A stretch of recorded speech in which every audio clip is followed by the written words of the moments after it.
جمال الوجود بذكر الإله وتصفو الحياة تو میں یہاں پر ایک گزارش کروں گا کہ چیز سے صاحب آپ اپنے آپ نے جو احکامات جاری کیے ہیں اس پہ نظر ثانی کیجئے.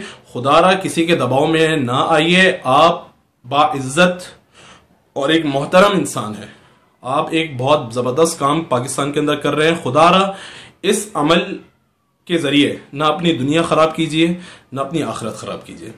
ایک بات مجھے یہ کرنی تھی, چیز سے صاحب کی خدمت میں گزارش بھی تھی, اور ایک دوسری بات یہ تھی کہ اس وقت جو ملکی صورتحال ہے, جیسے کہ ہمارا دھرنے میں جانا ہوا, اس میں نے ایک ویڈیو بھی بنائی تھی, اور واقعتاً کچھ جگہوں پہ میں نے دیکھا بھی بہت پرامن طریقے سے دھرنے ہو رہے ہیں. کسی کو اتنا تنگ نہیں کیا جا رہا, عوام اتنی مشکلات میں نہیں ہے. لیکن کچھ اس کے برخلاف پاکستان کی مختلف شہروں سے یہ چیزیں موصول بھی ہو رہی ہیں, فیس بک پہ بھی وائرل ہو رہی ہیں, اور دیکھنے میں بھی آ رہا ہے. اور کراچی کے اندر بھی, اورنگی ٹاؤن کے اندر بھاشانی سویٹس کو مکمل طور پہ تباہ کر دیا گیا, اس کو توڑ دیا گیا, آگ لانے کی کوشش کی جا رہی ہے. تو میرے بھائی سوال یہ ہے کہ یہاں پر یہ کام کیے کس نے؟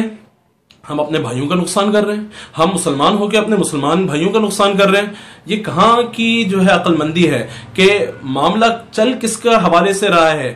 یہ اس کے پیچھے کون سے عناصر ہیں؟ انگریز اس کے پیچھے, عیسائی ان کے پیچھے ہیں. تو ہم یہاں پر اپنی مسلمان بھائیوں کا نقصان کر رہے ہیں. اس سے کیا ہوا؟ اس سے تو یہی فائدہ ہوگا, انگریز کو جو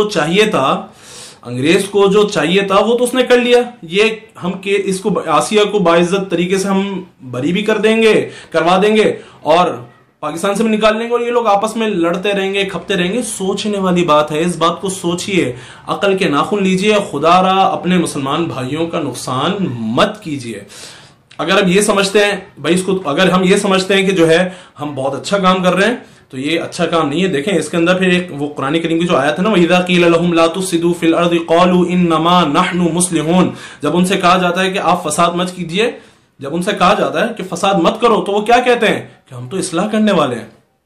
تو یہ آیت ہم پہ بھی کہیں منطبق نہ ہو کہ ہم یہ سارے معاملات کر رہے ہیں اور ہم اپنے دل و دماغ میں سوچ رہے ہیں ہم تو اصلاح کر رہے ہیں, ہم تو بہت اچھا کام کر رہے ہیں. اس طرح مت کیجئے. کچھ ویڈیوز آئیں ایسی کہ اس طرح املاک کو نقصان پہنچایا جا رہا ہے, لوگوں کی بائکوں کو جلایا جا رہا ہے. خدا را یہ معاملہ حساس ہے.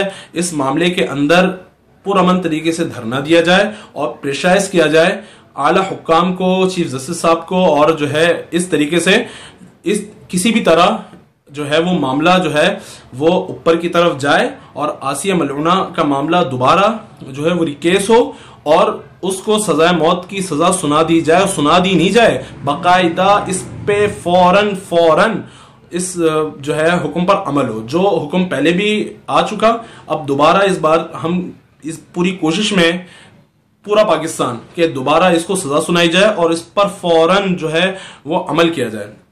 تو اس طرح کے جو معاملات ہیں خدا را مت کیجئے. بہت ہی دکھ ہوا مجھے اس طرح کے معاملات دیکھ کے. ہمارے مسلمان بھائی ہیں, ہمیں ان سے محبتیں کرنی ہے, ہمیں ان کی چیزوں کی حفاظتیں کرنی ہے. آپس میں ہم اگر لڑیں گے مریں گے تو جو کفار چاہ رہے ہیں وہ ان کو مل رہا ہے. تو یہ ہے بات ساری. مجھے کچھ گزارشات تھیں وہ عرض بھی کرنی تھی. اللہ تعالی ہم سب کا حامی و ناصر ہو. السلام علیکم ورحمۃ اللہ.